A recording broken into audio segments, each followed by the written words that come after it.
So we mentioned in a recent video that we're kind of starting to explore options for upgrading the old camper van, the Ford F-350. It's a 2005, so it's pushing 20 years old, but it's also pushing 300,000 miles, and it's still going reasonably decent, but it's showing its age in a lot of ways, and I know that we're probably almost certainly looking at some pretty major expenses in the foreseeable future. So it's also, I know a few people that do it. I don't think it's big enough for two people camping in for any length of time comfortably. So we'd like to see something a little bit bigger, lower mileage, that sort of stuff. So we've been looking around. Those of you who have looked at vehicles recently, I don't have to tell you this, you're nodding your heads in agreement already. They are out of control in prices. And I keep hearing how used vehicle prices are coming down a little, but they're still out of control, way too expensive. So that's kind of put us off on some of the things we've looked at that might have been good, would have met our needs well, like a Ford Transit van or a Ram ProMaster. Melanie happened to come across one the other day that was actually I think they all call them shuttle buses a lot, but basically the standard van chassis with a kind of a fiberglass wide body configuration and high top. That's the big deal. So a little wider, a little longer, a little taller. That adds up to a lot of extra space and a lot more comfort. So we've contacted several people who were within driving distance. A couple of them were very slow to get back. One we haven't been able to get hold of. That's in Casper. That's a little bit newer one, but very high mileage on that one, unfortunately. Not as bad as the van, but quite high still. And then we have a couple of others that we've been back and forth on. Finally, we're able to get a little bit of arrangements on to go see something. One of them, unfortunately, is up in Montana, which by itself isn't a big deal, but it is where it is in Montana. It's in western Montana, so it'll be like a 6-hour drive each way for us. We just came into a little traffic here in Spearfish, South Dakota, so having to navigate that. That's a long way away. This one we just found one. We're going to look at one today. We thought we'd bring you along with us to see it. And this is in Sturgis, South Dakota. So it's about 110 miles each way. So not too bad. Where we're at in Gillette for our home base there, there's limited vehicles and it's mostly 4-wheel drive trucks, and it tends to be expensive. You don't see a lot of vans there, or especially we haven't seen anything like what we're going to look at today. So I don't know if this one will work out or not. But we are kind of thinking if we can find something like this, it might kind of be the best of both worlds. We have a double whammy of a problem in that the van is getting worn out and showing its age, but by all accounts, it's probably approaching the end of its service life without some expensive repairs. And at the same time, the trailer we have is a 1996, so it's pushing 30 years old, and it's an ultralight, and it's literally falling apart at the seams. It's just it's coming undone, and the axles are whipped. So putting axles on it and new brakes and things that it needs alone would already exceed the value of the trailer. And then you've still got a trailer that's falling apart, delaminating. The floor is getting soft and falling through. It needs, we could totally rehab it. It's still not going to be right. So, and it'll be many thousands of dollars. So we're kind of looking at options. And so that's why we're going over here today to see this. So come along with us. We'll show you what we see over here in Sturgis, South Dakota, as we look at this. I guess you call it a shuttle bus or something. Very specifically, this one's a church van, but like I said, it's a fiberglass. It's a Ford cutaway van chassis with a wider and taller and slightly longer box on the fiberglass box in the back. So we'll go see what this looks like for real, and if it's something we're actually interested in. So you can let us know in the comments what you guys think, if we should buy this or not.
See you up here, so no funny stuff.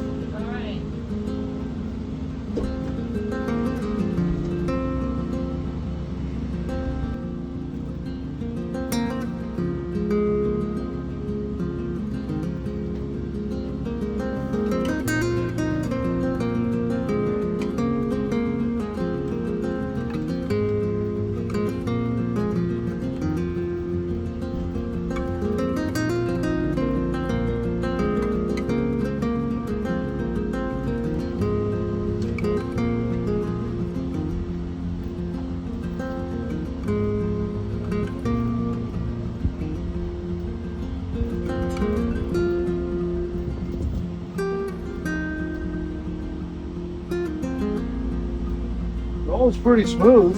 Is it? I think rides smoother than our cargo van does.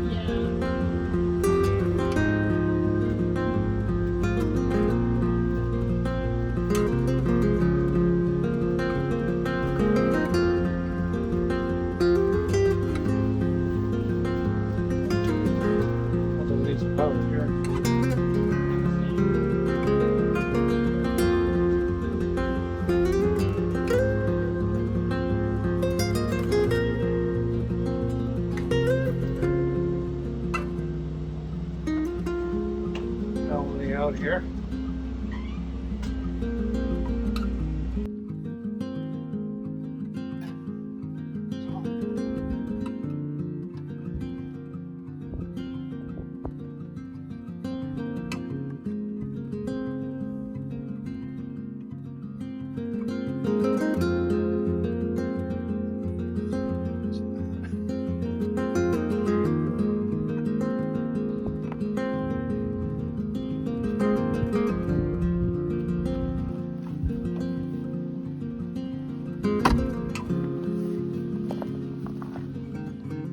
So how did we make out with all that? It's a cheap church van / shuttle bus, and we knew it would need some work based on the price and the limited information we had ahead of time. I do want to emphasize that and this is one of those cases where they did not misrepresent the condition of the vehicle. We just didn't know too much about it, but we knew for the price and the age it was going to need some work, and it does need some work. Basically, and it's going to need tires. They're all dry rotted. Good news is they're 16s, so it's the same size we have in the van. They're kind of normal size tires. They're nothing fancy like a legit bus tire or anything. And speaking of buses, if you hear a little noise, it's because we're in this little park next to I-90, so which is a place we stopped on the way back to have a little snack and pause and share our thoughts. That's what you're hearing if we heard some noise. There's a few other things. There is some rust on it, which kind of surprised me because we do not see much vehicle rust out here in these parts. And that thing came from Montana originally, and where they typically don't have a lot of rust either. But there was some rust on the body, which I could fix. There's also some rust on the frame. I didn't see any through rust, but it's still kind of concerning. There's got rust on it. I wish it did not. Our van has no rust at all, so. It's got some fluid leaks. The power steering fluid's not even on the dipstick, and it howls, and the transmission fluid, I think it's the transmission fluid is leaking. There's one of them, you can see it dripping underneath, and after we got it warm, when we open the hood, you can see smoke blowing out. I think it's leaking onto the exhaust manifold is probably what's happening there. It started right up. It drove good, rode smoothly, nicely. That's all good. So I don't know. My gut tells me if I were to have all that stuff, not the body work even, but just the mechanical stuff fixed up in the shop, we could burn up another couple to a few grand pretty easily. Transmission's a little sluggish shifting. So, if you do end up putting a transmission in it because it was a transmission leak and ran low, damaged things, that's another few grand or more. So I don't know. I want to sleep on it for a bit. We'll pray about it. We'll see how we feel about it tomorrow with a little bit of distance, a little more clarity maybe. It's a $2,000 shuttle bus is the bottom line, and it's going to need some work. A lot of the work I could actually tackle myself, and that would keep the cost down. It's just a matter of the time involved and all of that.